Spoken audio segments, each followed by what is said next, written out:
धतूरा नहीं है, मत चढ़ा। शिव महापुराण की कथा तो ये कहती है, ये भी नहीं है तो भगवान ने जो 2 हाथ दिए हैं, इससे 3 बार ताली बजा लो तो भी शिव प्रसन्न हो जाता है। अगर हाथ से ताली भी नहीं बजा सकते तो मुख से बम बम भोले बोल दो तो भगवान प्रसन्न हो जाता है।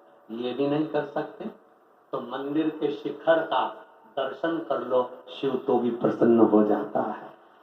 ये भी नहीं कर सकते तो शंकर जी के मंदिर के सामने से केवल स्माइल कर कर निकल जाओ, थोड़ी सी मुस्कुराहट देकर, तो ही भगवान स्वीकार कर लेता है।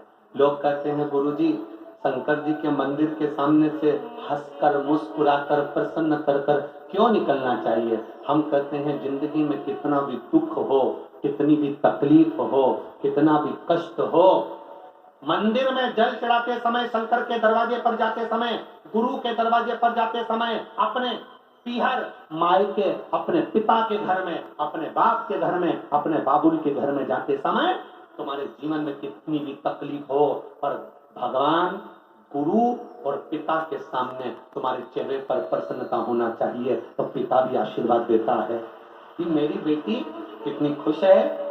मायके में जाओ और तुम्हारे मुंह पर हंसी नहीं है, रो रहे हो, तुम्हारा जमाई ऐसा है, सास ऐसी, ससुरा ऐसा।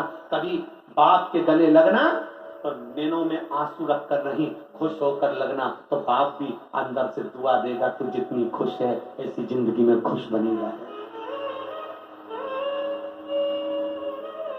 प्रसन्न हो, आनंदित।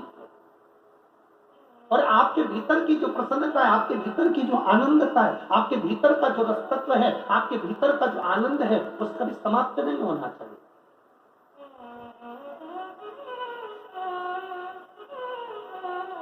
आपके भीतर का सुख समाप्त होने वाला नहीं। महाराज भीतर की काम हुआ है तुम्हारी मेहनत से, काम हुआ है तुम्हारे कर्म से। अब मेहनत तो लगी ना तुम्हारी, अपने अपने घर से आई, यहाँ तो सुबह 8 बजे कथा होना थी।